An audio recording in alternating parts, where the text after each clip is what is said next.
It's not something that comes naturally. As I said, when I first started this job, I wasn't as confident as I was, and I needed some help really kind of finding my voice. This is The Talent Show, a new podcast series from FT Talent, a hub of innovation from the Financial Times. It's hosted by under 30s for the under 30s around the world. This second series is about all the aspects the FT organization is covering today, from editorial to development, from data to talent. I am Virginia Stagni, and this is a guide we designed to inspire you to be the one driving innovation and change. Welcome to the show.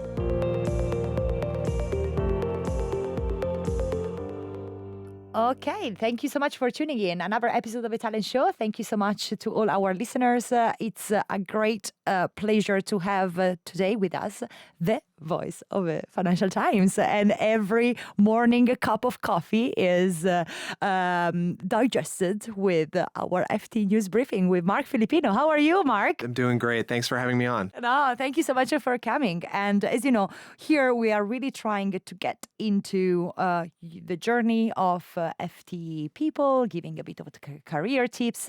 And, you have been hosting for how long now? About 3.5 years. Okay, so you have been literally in our headphones for quite a long time. The FT News Briefing that we have been promoting on this podcast quite a lot as well, to give you, of course, an overview each morning of what has happened in the world and what is relevant. And Marc is the voice and is the host of, I think is the most listened podcast of the Financial Times. Out of the Financial Times podcast, yes, it's the most listened to. Yes, exactly. So today, Marc, we are a bit reversing, right? Yeah.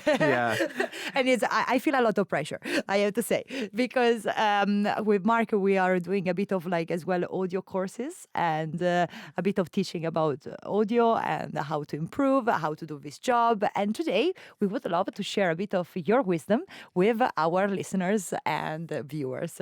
Yeah, that sounds great. And to be completely honest, full disclosure, when we talked about this before, but I'm also nervous because I'm usually the interviewer. So this is a very new role for me. So we're going to learn about this together. We're going to do this together. So, Marc, beautiful voice, but how everything started for you in the world of journalism? It's a great question. So in a word, slowly. I graduated college in 2011 from Boston University, and I was so interested in pursuing a degree in sports journalism that I kind of just boxed out everything else. And then I graduated, and I realized that there was just so much more that I wanted to do, government, politics, general assignment news. And I took a few freelance positions and then eventually started working for some local papers around New England, Maine, Massachusetts, the Boston areas in the States. And from that point on, I was interested in reporting, but I was more interested in doing audio work. I really wanted to work for public radio. So I went back to school. I went to grad school in Chicago. I spent a few months interning for a public radio station out there. And then I went back to Boston and got my first job in public radio at a station called WGBH. And then I needed a job in New York because my now wife was living there. Okay. And love brought you to New York. Love brought me to New York. And I was desperate for a job. And it just so happened that the person who was leading the US audio team at the time was looking for a freelancer. And then I was freelancing with her for a few months. And then their host left, just out of the blue. And they called me up and they said, can you be in New York as soon as possible? I said, give me 2 weeks to get all my stuff, move down. And I started this job April 1st, 2019. All right. I think it's quite interesting what you're saying, but of course it's a bit of luck and circumstances, but also I think it's quite relevant when a host leaves a show. What we know about the audience and the attractions to podcasts is the relationship, the intimate relationship you make with the voice and the listeners. And how did you approach this? Invading in a certain sense, a show, and you needed to present yourself as the new host and build a new habit. So first of all, I was very nervous. I had done some on-air stuff before, but I had never hosted. I think one of the things that was really beneficial to me was the show was really young when I took over. So when I came on, the show had only existed for 6 months. First of all, there was a smaller audience than there was now, so there wasn't as much of a rapport to build up, and the host was only there for a short amount of time. So essentially, I got to start from scratch, and I got to make a bunch of mistakes with fewer listeners, tuning in. So I felt in some ways very lucky to have a lower stakes, lower pressure opportunity to make those mistakes and really find my footing, because I wasn't anywhere as good as I am now. Like I really struggled with it. And I think having that safety net, knowing that, it was only like a few thousand people at the time, that really helped me build my confidence. I think this is quite key, like being proactive and testing yourself even out of your comfort zone is something that we are pushing all our listeners to do here. But just doing a bit of a step back, what does it mean to be an audio journalist? How is it different to work in a newsroom in such a different format and space? We talked about the intimacy that you build with your listeners. What's your view on that? I think the thing that is the most important is meeting and respecting your listeners halfway, right? I think when you write, there's an expectations that the readers will come to you with a certain understanding and a style that that is very much of the publication. So like there's an FT voice in the paper, which is great, right? But you kind of know that you need to have a certain expectation coming into the FT. This is the way that the articles are formatted, and they're more or less going to be the same every single time out. I think with audio, you need to know that you need to appeal to as broad of an audience as possible and try and make it as accessible to everyone as you can. So like, for example, not everyone's going to read the market section of the FT. So the FT markets team knows that they can really go hard being as in-depth as they need to be to appeal to the folks who are really interested in markets. Not everyone is coming to our show because they're interested in markets. They may be interested in markets, but they may also be interested in geopolitics, or they may be interested in tech. And our job as audio journalists is to make every single one of those subjects as accessible as possible, as if people are coming to these subjects for the first time. And I think this is so interesting from an acquisition perspective when we're looking at the next wave of readers.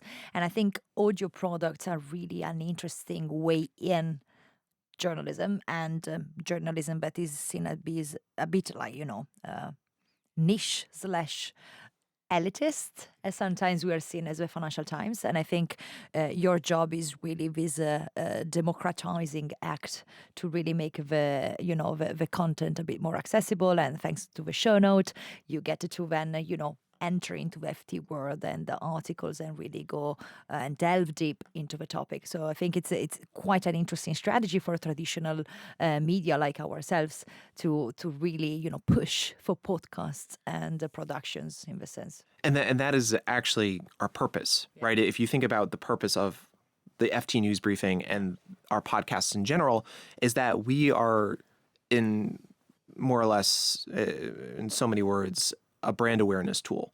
People who don't know what the FT is can be introduced to it in a really in a less intimidating way.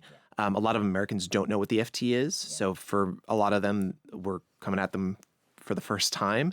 And then hopefully we can build a brand loyalty from the ground up. Yeah. And what are the kind of hard and soft skills an audio journalist needs to have? There are like 4 or 5 fundamentals that you should really hone in on if you want to be good at podcasting. And this is, I didn't come up with these. These are tried and true throughout the industries, but the tenets are be able to come up with a good structure for your story, whether that's scripted or a conversation like this. Like I'm looking at you and you have notes, and like you have your questions are in a very particular order, and like that's great because otherwise conversations can go off the rails. So the first one is structure. The second one is field reporting, being able to go out and capture sound and set scenes and just have a good ear for like what brings people to a different place. The third one is writing for the ear, which is very different than writing for print. If you've listened to my podcast, then you know that the scripting is supposed to be as conversational as possible. Our segments are as conversational as possible. That's a skill. That's not just some like, because a lot of people come in, they learn how to write a certain way. Newspaper writing doesn't translate over. It takes a certain mindset. So that was 3. Where are we now? 4 is actually editing the audio. So after you and I, this is getting a little meta, after you and I talk, someone's going to have to cut this down. So I'm trying to keep this as concise as possible and make their lives easier. And 5 is actually voicing. So like I've gotten help from voice coaches and you went to a voice coach. Others in this class went to a voice coach. And it's not something that comes naturally. As I said, when I first started this job, I wasn't as confident as I was, and I needed some help really kind of finding my voice. So I think this is so interesting in terms of like how you can talk in front of a microphone, how different it would be. We were in the cafeteria upstairs.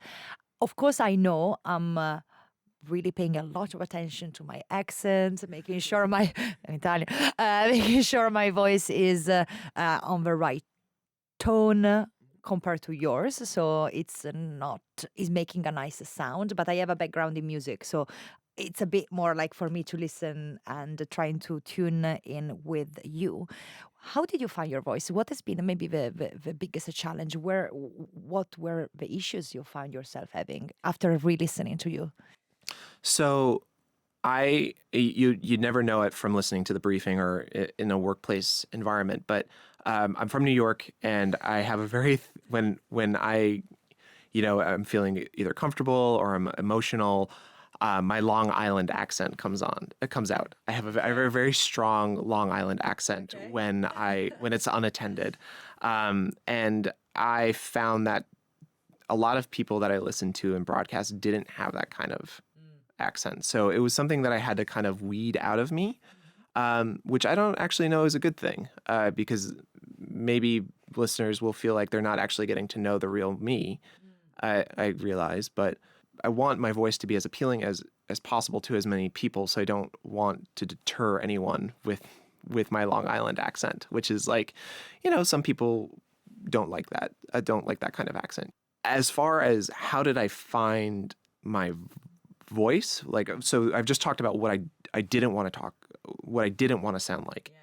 What I do want to sound like, the way I found that out was just by listening to everything and everything, anything and everything. Really, I mean, I listen to NPR, I listen to a ton of podcasts, I listen to people who do this kind of audio journalism, so business and finance podcasts. A big inspiration of mine was a guy named Kai Rizdal. He does a show called Marketplace in America. So he was a great inspiration for how to be relaxed behind the mic and fun. That was a really big draw for me, is how to make this fun.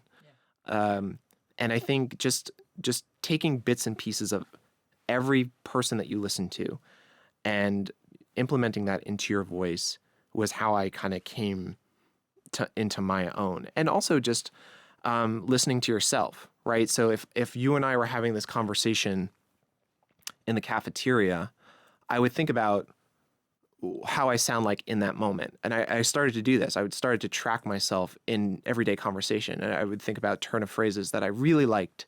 And I'd start to use those in my interviews, or a style or a tone that I really liked. And I would try to implement those into my conversations on air, and just being very conscious of what I sound like at all times. Yeah, I think it's like we need to go maybe in this space and in this format to be light-hearted. I think sometimes, because if I put myself too many boundaries, I would like I am not a Brit. I'm not American.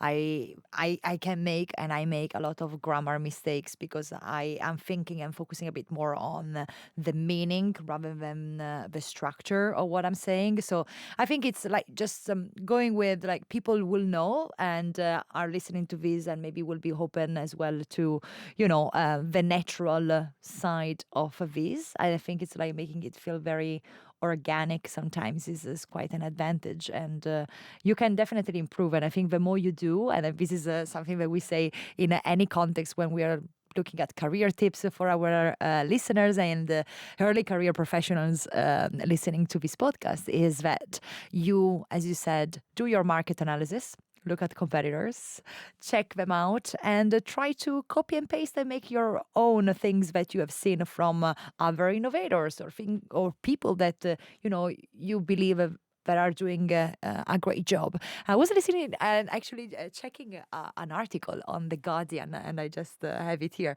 that psychologists found that there is a real psychological reason on why we hate listening to our own voice. Oh, really? What is that? It's basically that it's the fact that we there is actually a study that is saying that the vocal coordination that we feel inside, it's very different from how it actually comes outside and how other people are listening. So you think you sound different than you actually sound, or you sound different to you than you do when you hear the taping played back to you? Is that it? Exactly, Yeah, because okay. it's actually different. Yeah. Because this is a resonance box that is very different from what you're getting. Hence, it's kind of a schizophrenic moment for you because you get a second voice. You don't recognize yourself, and that's why it makes you cringe when you listen to yourself. And it's true. I mean, I had a hard time listening back to myself when I first started. I'll tell you that a lot of my guests don't like listening back to their segments after they've recorded them. Yeah, I mean, it's. I think this is actually a very good point that you bring up. That I had to learn to get used to my own voice and listen to it. So for a long time, I was the only producer on my own show, which means I had to go back and listen to my own voice and cut my own tape and do I had to be in it. I had to listen to me a lot. Which is really intimidating at first because most people, as you point out, don't like their own voice. But it was really good for me. It made me keep track of all the things that were working and all the things that weren't working. And it really forced me to kind of be in it and notice the things that made the show better. And I totally agree. I think it's like you just need to step back at a certain level and just think about this as a project that you're trying to build, and it's like and you are part of this product, and you want this product to be, improved. And I hate listening to myself, for example. I really, really dislike it. It's hard, and I think it's both. You started this off by saying that it's such an intimate thing for others, right? And it is. It's really intimate because you're in someone's head. If they're listening to you in earbuds, or like sometimes you'll be the only noise in the room.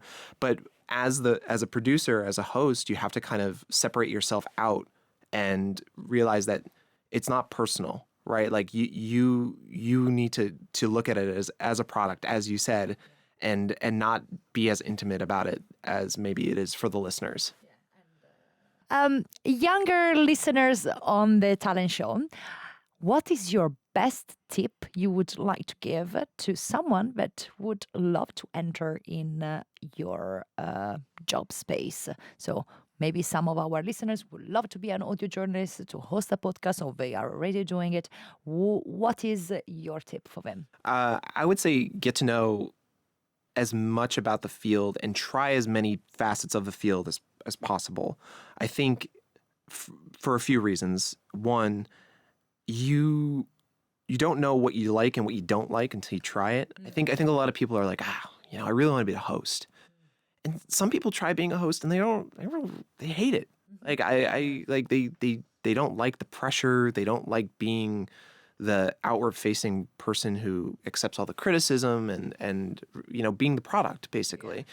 And it's not for them, but maybe they really like producing, or maybe they like the editing part of it, or the booking part of it, or the field recording part of it, or there's so many different facets of podcasting. I think a lot of people think it's just hosting and being behind the mic, but it's so much more than that.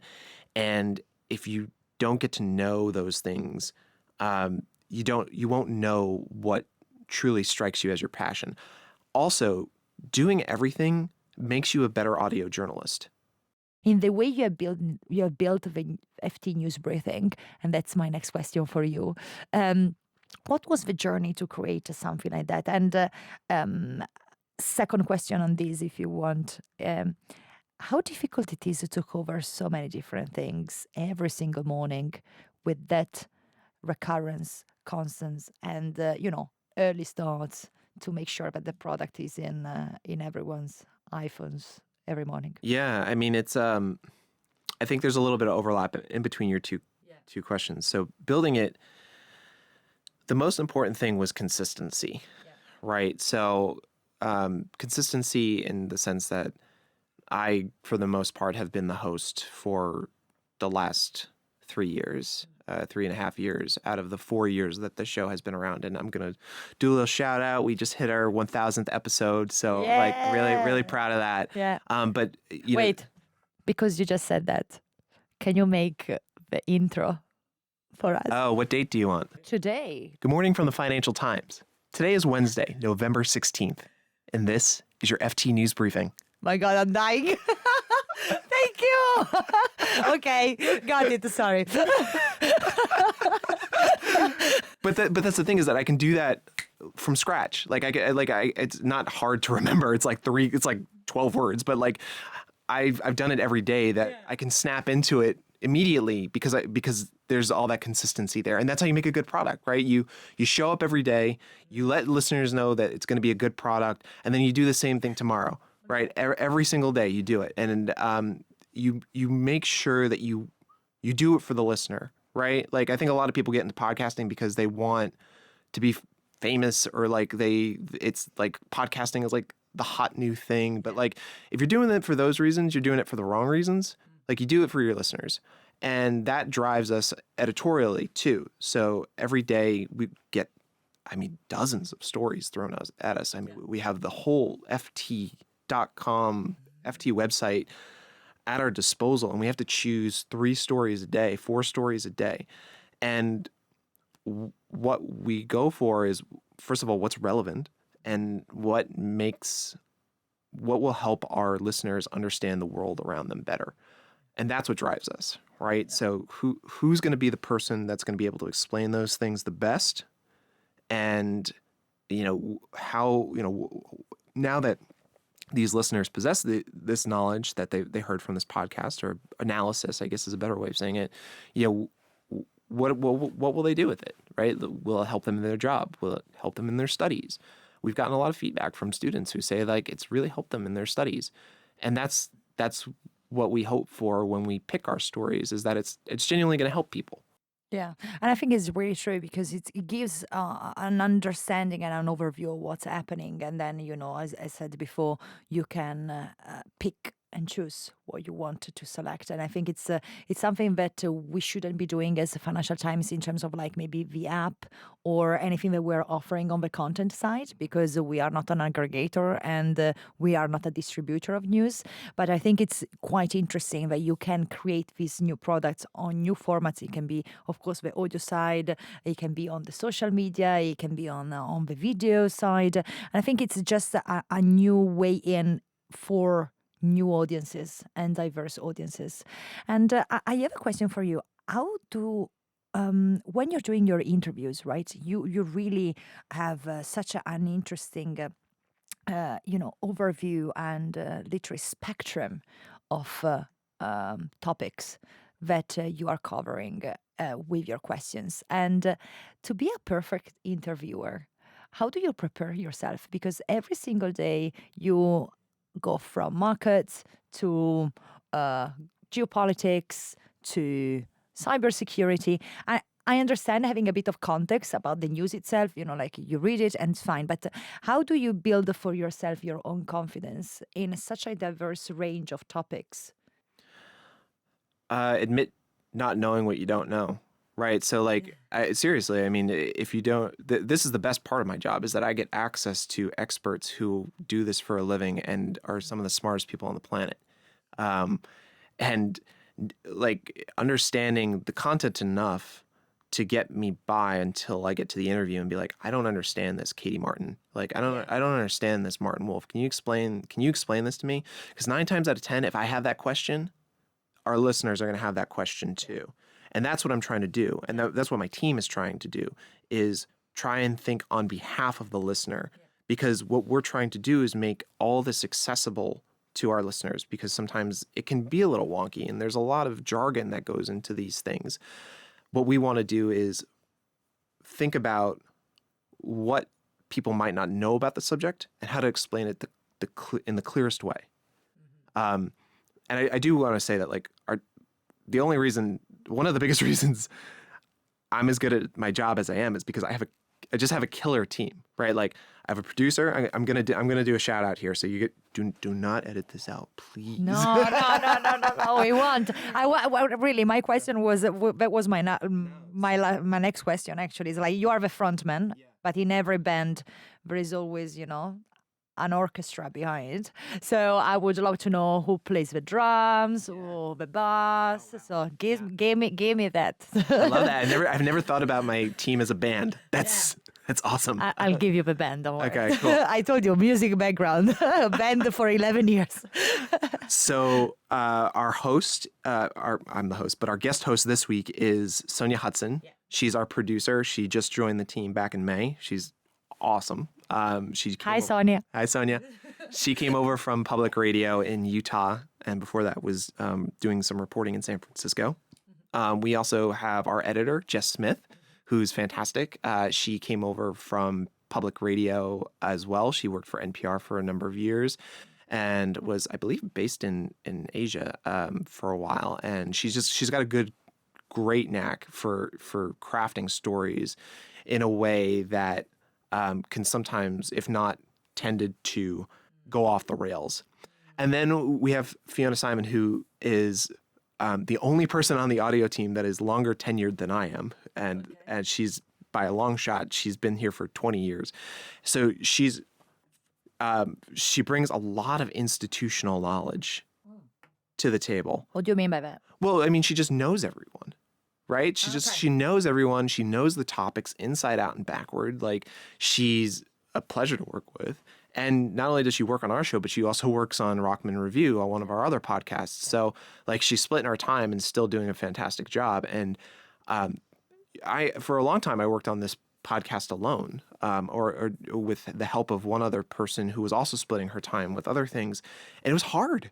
Like, it was so hard doing it by yourself, and like, and the show wasn't as good because I was doing it by myself, because it was like a 2-person feedback loop. Now that we have a bigger team, it's a much better product. It's way better. I love it behind the scenes. And can we just go into the value chain of producing a podcast, like really briefly? So you said you have this team. So you wake up in the morning. What does it happen? Okay, so you wake up in the morning, and first thing you do, because I'm based in the East Coast, I'm based on the East Coast of the U.S., is I go through just a ton of emails, both from my colleagues and also breaking news alerts and stories that have already been written. And like, it's my email, it's Slack, and then it's open up the app and go to ft.com and look at the front page and see if anything is broken overnight while I was sleeping. And then it's seeing if any of those stories are worth us covering in the next day's show. And there are a few things that go into that. Is it big enough for us to talk about? Is it big enough that it'll still be important the next day? Because there's basically a 24-hour lag. We publish at midnight New York, 5 a.m. London. And if it is big enough that we need to have it in the next day's show, what are we going to bring to the table that other podcasts aren't? because we're not going to put something in the show just for the sake of putting it in the show. So those are the things that kind of run through our heads. Fiona sometimes, because she's based in London, take the initiative to pursue Asian stories out of Asia before we wake up and record with some of those correspondents because of the time difference between us. And then we'll wake up and she'll be like, I recorded with, Sun Yu, who's our China economics correspondent, or Hudson Lockett, who's in Hong Kong, and then we'll wake up and we'll have this tape and we'll be like, all right, cool, so this needs to go on the show. And then we'll monitor stuff that is happening throughout the course of the day. Yeah. So sometimes there's a meeting with the Federal Reserve, or, other stuff will break, developments in the war in Ukraine, and we'll have to find the correspondent who's covering that to come onto the show and talk to us. And then we'll see if there's anything developing overnight. And what I mean by that is there's a lot of planning that goes on in the editing desk where they know in advance what story is going to go up at 5 a.m. London. And what we want to do is we want to replicate, basically be the audio version of the front page of the FT. So we try and match what they have and also, see if there are any scoops that they've scheduled and get in touch with those correspondents to see if they'll talk to us. So I wake up 8 o'clock in the morning and do those things. And between 8 and 5 or 6 New York time is when we put the show together.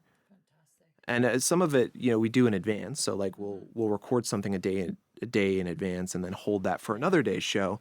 But 2/3 of the show at the very least is done on the fly in that day. Fantastic. And the correspondents do come on the show recording from their homes, or they come in the studio? Everywhere. Everywhere. So I would say that maybe a third come into the London studio. Or if they're in London and they've gone home for the night, they'll record from home. We have a lot of people, about a third come from the States and a third from the rest of the world. And we've had to figure this out using limited resources.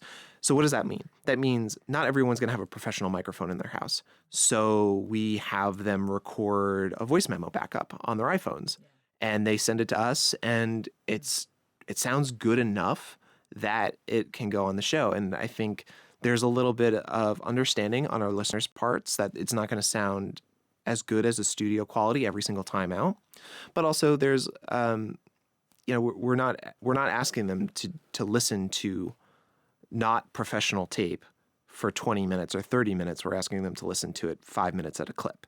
So even if it's not the best tape, the content is there, so they're still getting the gist of it, and they only have to listen to what might be subpar tape for a short amount of time. That's super interesting. Thank you so much for sharing this. And I think there is a lot of collage that then goes on, right? At the end of it with the editor and to have a final product. I'm always amazed by the time commitment that you have every single morning, and you need to create this. I mean, I see how long does it take to do such a job for an episode that then gets released a few weeks after. And I'm so surprised every morning to have 7 minutes that are so sleek. And it's something that I just really wanted to share with our listeners of the amount of work that you need to put into that the day before and maybe overnight. And that's why having different people on different time zones, and is not the whole newsroom, but is one separate team managing this. And I think that's really amazing. It's a lot. It's a lot more work than you would think goes into a 10-minute podcast. Yeah. I remember I saw someone on Twitter who also does a 10-minute, who also did a 10-minute podcast. And someone would ask them, so what do you do for the rest of the day? Yeah. And it's like, no, it doesn't take 10 minutes to make. It is just the final product is 10 minutes. The whole day is spent making. Yeah, no, exactly. And definitely the quantity doesn't make the quality of something. So thank you so much for sharing all of this, Marc. Yeah, absolutely. Thank you. Thank you. I really, really enjoyed this.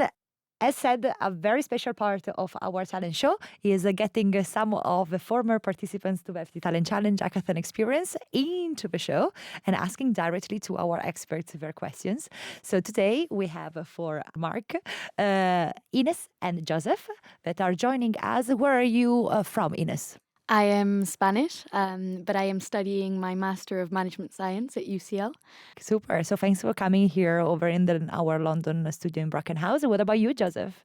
I'm originally Australian, but I'm also doing a Master's in International Development at LSE. Fantastic. Whereabouts in Australia? Sydney. Super, Yeah. super. So Ines, would you like to ask your question for Marc? Yes, so why do you think people are shifting from traditional media sources such as newspapers to podcasts in order to get their news every day? I think a big part of it has to do with accessibility, which I talked a little bit about before. First of all, I think people are drawn to more conversational type things than standard print. I also think that, at least what I understand from a lot of the listeners who've reached out to me and I've talked to through surveys, is that it allows them to do other things. So one of my favorite parts about the podcast being so short is that it's a lot of people use it as a measurement in time. Like I can brew my cup of coffee or tea in the time that a briefing is done, or I know exactly where I'll be in my commute when the briefing is done. But when you're reading something in traditional media, that's it, right? You have to be in it and concentrate on it, which isn't necessarily a bad thing, but it doesn't allow you the time to do other stuff too. So I think that the combination of being conversational and friendly sounding, in addition to freeing you up to do other things, makes it a good product for people to enjoy. Does that help? Yeah, definitely. Thank you so much. Joseph? I was sort of wondering, in a time when some people would say the media environment is becoming almost oversaturated, how do you think podcasts can continue to fit into people's news consumption? It's a question we grapple with all the time. There's so many podcasts, right? There's so many. Like why listen to ours versus another one? And I think every podcast needs to ask themselves what they're bringing to the table that's different. Say the Wall Street Journal or the New York Times. And I think the thing from our perspective is that we bring an international perspective to it with people on the ground all over the world. For other podcasts, their draw might be different. Like for Marketplace or NPR, they're uniquely American, and they give an American perspective on things, and that's one of their strong suits, is that they know who their audience is, their core audience. So I think podcasts need to know what their strengths are and who they're talking to, and if they stick to those core values, they'll separate themselves out from the crowd. That makes a lot of sense. Yeah, thank you. Ines? Yes, I was interested in knowing what are your views on the listening trends to podcasts after the pandemic? Because I have seen some research that says that they actually went up. But then there is other research that suggests that actually it decreased because people stopped commuting to their workplaces. So the trends dramatically changed. What's your view? So I can't speak for other podcasts, and I don't want to pretend to, because I don't know enough about how other podcasts are doing. So I'll just speak from on behalf of my own podcast and say that we've done well during the pandemic, right? Like, and I think the reason we did well is because we were a financial podcast in the middle of a global financial crisis, right? So when things went poorly economically, people wanted to know why and what was going to happen next. And a lot of our audience is they're in the field of banking and investment, and I think people look to us as a resource. So I think in that way, because we provided value in that sense in a time of uncertainty and change, we were able to maintain growth.